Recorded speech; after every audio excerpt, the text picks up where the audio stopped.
Welcome to Charles Dickens' A Brain on Fire, a series that digs deep into the life and works of one of the greatest novelists of all time.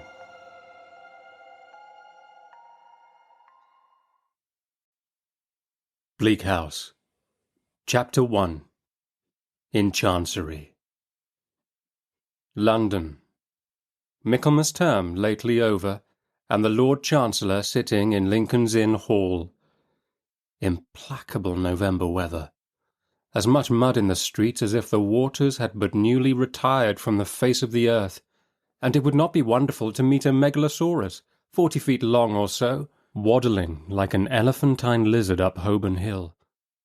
Smoke lowering down from chimney pots, making a soft, black drizzle, with flakes of soot in it as big as full-grown snowflakes, gone into mourning, one might imagine, for the death of the sun. Dogs, undistinguishable in mire, horses scarcely better, splashed to their very blinkers.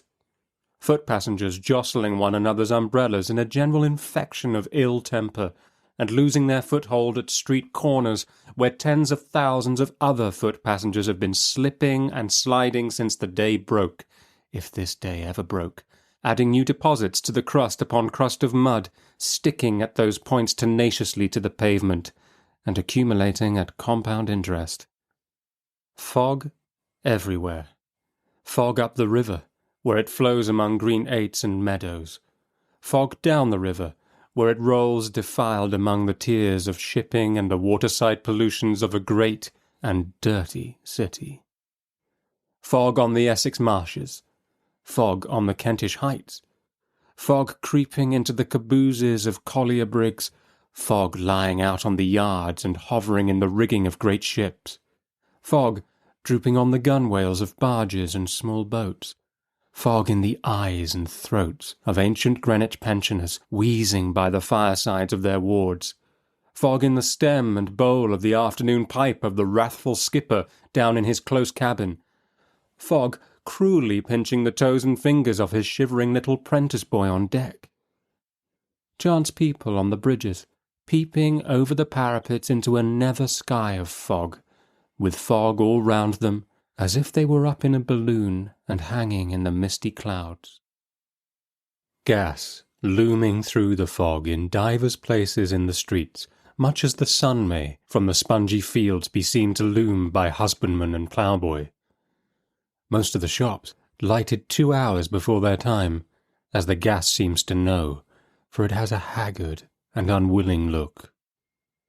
The raw afternoon is rawest, and the dense fog is densest, and the muddy streets are muddiest near that leaden-headed old obstruction, appropriate ornament for the threshold of a leaden-headed old corporation, Temple Bar, and hard by Temple Bar in Lincoln's Inn Hall, at the very heart of the fog, sits the Lord High Chancellor in his High Court of Chancery.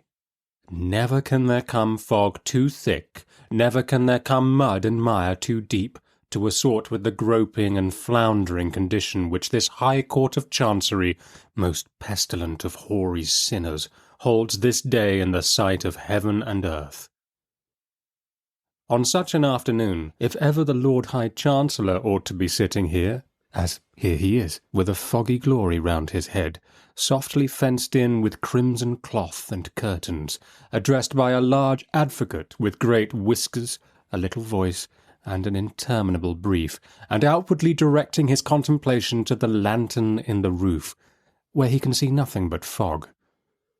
On such an afternoon, some score of members of the High Court of Chancery Bar ought to be, as here they are, mistily engaged in one of the 10,000 stages of an endless cause, tripping one another up on slippery precedents, groping knee-deep in technicalities, running their goat-hair and horsehair warded heads against walls of words, and making a pretence of equity with serious faces, as players might. On such an afternoon the various solicitors in the cause, some 2 or 3 of whom have inherited it from their fathers who made a fortune by it, ought to be, as are they not, ranged in a line in a long matted well, but you might look in vain for truth at the bottom of it, Between the registrar's red table and the silk gowns, with bills, cross-bills, answers, rejoinders, injunctions, affidavits, issues, references to masters, masters' reports, mountains of costly nonsense piled before them.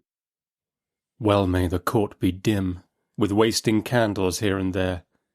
Well may the fog hang heavy in it, as if it would never get out. Well may the stained-glass windows lose their colour, and admit no light of day into the place. Well may the uninitiated from the street who peep in through the glass panes in the door be deterred from entrance by its owlish aspect and by the drawl languidly echoing to the roof from the padded dies where the Lord High Chancellor looks into the lantern that has no light in it, and where the attendant wigs are all stuck in a fog-bank. This is the Court of Chancery, which has its decaying houses and its blighted lands in every shire, which has its worn-out lunatic in every madhouse, and its dead in every churchyard, which has its ruined suitor with his slipshod heels and threadbare dress borrowing and begging through the round of every man's acquaintance, which gives to moneyed might the means of abundantly wearying out the right, which so exhausts finances, patience, courage, hope, so overthrows the brain and breaks the heart, that there is not an honourable man among its practitioners who would not give, who does not often give, the warning, suffer any wrong that can be done you rather than come here. Who happened to be in the Lord Chancellor's court this murky afternoon besides the Lord Chancellor, the counsel in the cause, 2 or 3 counsel who are never in any cause, and the well of solicitors before mentioned? There is the registrar below the judge, in wig and gown, and there are 2 or 3 maces, or petty bags, or privy purses, or whatever they may be, in legal court suits. These are all yawning, for no crumb of amusement ever falls from Jarndyce and Jarndyce, the cause in hand, which was squeezed dry years ago. The shorthand writers, the reporters of the court, and the reporters of the newspapers invariably decamp with the rest of the regulars when Jarndyce and Jarndyce comes on. Their places are blank. Standing on a seat at the side of the hall, the better to peer into the curtained sanctuary, is a little mad old woman in a squeezed bonnet, who is always in court from its sitting to its rising, and always expecting some incomprehensible judgment to be given in her favour. Some say she really is, or was, a party to a suit, but no one knows for certain because no one cares. She carries some small litter in a reticule which she calls her documents, principally consisting of paper matches and dry lavender. A sallow prisoner has come up, in custody for the half-dozenth time to make a personal application to purge himself of his contempt, which being a solitary surviving executor who has fallen into a state of conglomeration about accounts of which it is not pretended that he had ever any knowledge, he is not at all likely ever to do. In the meantime, his prospects in life are ended. Another ruined suitor, who periodically appears from Shropshire and breaks out into efforts to address the Chancellor at the close of the day's business, and who can by no means be made to understand that the Chancellor is legally ignorant of his existence, after making it desolate for a quarter of a century, plants himself in a good place and keeps an eye on the judge, ready to call out, "My lord!" in a voice of sonorous complaint on the instant of his rising. A few lawyers' clerks and others who know this suitor by sight linger on the chance of his furnishing some fun and enlivening the dismal weather a little. Jarndyce and Jarndyce drones on. This scarecrow of a suit has, in course of time, become so complicated that no man alive knows what it means. The parties to it understand it least, but it has been observed that no 2 Chancery lawyers can talk about it for 5 minutes without coming to a total disagreement as to all the premises.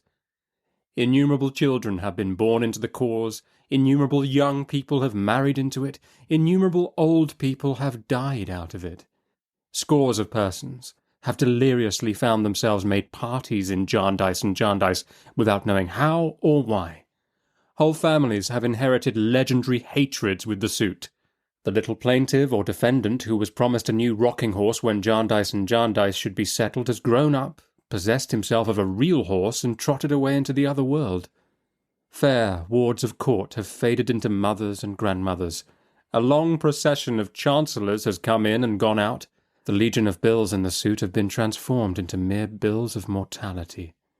There are not 3 Jarndyces left upon the earth, perhaps, since old Tom Jarndyce in despair blew his brains out at a coffee-house in Chancery Lane. But Jarndyce and Jarndyce still drags its dreary length before the court, perennially hopeless. Jarndyce and Jarndyce has passed into a joke. That is the only good that has ever come of it. It has been death to many, but it is a joke in the profession. Every master in Chancery has had a reference out of it. Every chancellor was in it for somebody or other when he was counsel at the bar. Good things have been said about it by blue-nosed, bulbous-hued old benchers in select port wine committee after dinner in hall. Articled clerks have been in the habit of fleshing their legal wit upon it. The last Lord Chancellor handled it neatly when, correcting Mr. Blowers, the eminent silk gown, who said that such a thing might happen when the sky rained potatoes, he observed, "Or when we get through Jarndyce and Jarndyce, Mr. Blowers," a pleasantry that particularly tickled the maces, bags, and purses.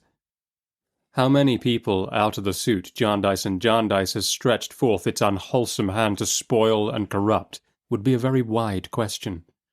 From the master, upon whose impaling files reams of dusty warrants in Jarndyce and Jarndyce have grimly writhed into many shapes, down to the copying clerk in the Six Clerks' office, who has copied his tens of thousands of Chancery folio pages under that eternal heading. No man's nature has been made better by it. In trickery, evasion, procrastination, spoliation, botheration, under false pretences of all sorts, there are influences that can never come to good. The very solicitors' boys who have kept the wretched suitors at bay by protesting time out of mind that Mr. Chisel, Mizzle, or otherwise, was particularly engaged and had appointments until dinner, may have got an extra moral twist and shuffle into themselves out of Jarndyce and Jarndyce. The receiver in the cause has acquired a goodly sum of money by it, but has acquired too a distrust of his own mother and a contempt for his own kind. Chisel, Mizzle, and otherwise have lapsed into a habit of vaguely promising themselves that they will look into that outstanding little matter and see what can be done for Drizzle, who was not well used, when Jarndyce and Jarndyce shall be got out of the office. Shirking and sharking in all their many varieties have been sown broadcast by the ill-fated cause, and even those who have contemplated its history from the outermost circle of such evil have been insensibly tempted into a loose way of letting bad things alone to take their own bad course, and a loose belief that if the world go wrong, it was in some off-hand manner never meant to go right. Thus, in the midst of the mud and at the heart of the fog, sits the Lord High Chancellor in his High Court of Chancery. "Mr. Tangle," says the Lord High Chancellor, latterly something restless under the eloquence of that learned gentleman. "My lord," says Mr. Tangle. Mr. Tangle knows more of Jarndyce and Jarndyce than anybody.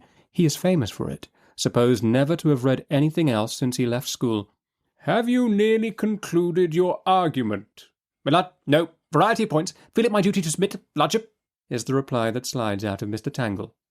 "Several members of the bar are still to be heard, I believe," says the Chancellor with a slight smile. 18 of Mr. Tangle's learned friends, each armed with a little summary of 1800 sheets, bob up like 18 hammers in a pianoforte, make 18 bows, and drop into their 18 places of obscurity. "We will proceed with the hearing on Wednesday fortnight," says the Chancellor. For the question at issue is only a question of costs, a mere bud on the forest tree of the parent suit, and really will come to a settlement one of these days. The Chancellor rises. The bar rises. The prisoner is brought forward in a hurry. The man from Shropshire cries, "My lord!" Maces, bags, and purses indignantly proclaim silence and frown at the man from Shropshire. "In reference," proceeds the Chancellor, still on Jarndyce and Jarndyce, "to the young girl—" "Beg lordship's pardon, boy," says Mr. Tangle, prematurely. "In reference," proceeds the Chancellor with extra distinctness, "to the young girl and boy, the two young people," Mr. Tangle crushed, whom I directed to be in attendance today, and who are now in my private room. I will see them and satisfy myself as to the expediency of making the order for their residing with their uncle. Mr. Tangle on his legs again. Beg lordship's pardon. Dead. With their... Chancellor, looking through his double eyeglass at the papers on his desk. Grandfather. Beg lordship's pardon. Victim of rash action. Brains. Suddenly, a very little council with a terrific bass voice arises fully inflated in the back settlements of the fog and says, "Will your lordship allow me? I appear for him. He is a cousin, several times removed. I am not at the moment prepared to inform the court in what exact remove he is a cousin, but he is a cousin." Leaving this address, delivered like a sepulchral message, ringing in the rafters of the roof, the very little council drops, and the fog knows him no more. Everybody looks for him. Nobody can see him. "I will speak with both the young people," says the Chancellor anew, "and satisfy myself on the subject of their residing with their cousin. I will mention the matter tomorrow morning when I take my seat." The Chancellor is about to bow to the bar when the prisoner is presented. Nothing can possibly come of the prisoner's conglomeration but his being sent back to prison, which is soon done. The man from Shropshire ventures another remonstrative, "My lord!" But the Chancellor, being aware of him, has dexterously vanished. Everybody else quickly vanishes too. A battery of blue bags is loaded with heavy charges of papers and carried off by clerks. The little mad old woman marches off with her documents. The empty court is locked up. If all the injustice it has committed, and all the misery it has caused could only be locked up with it, and the whole burnt away in a great funeral pyre, why so much the better for other parties than the parties in Jarndyce and Jarndyce. Thank you for listening to Charles Dickens' A Brain on Fire. If you're enjoying these episodes and would like to make a small donation towards the costs of producing them, please follow the link at the bottom of the description and you can make a donation there. Every coffee you buy makes a huge difference. Thank you ever so much and see you next time.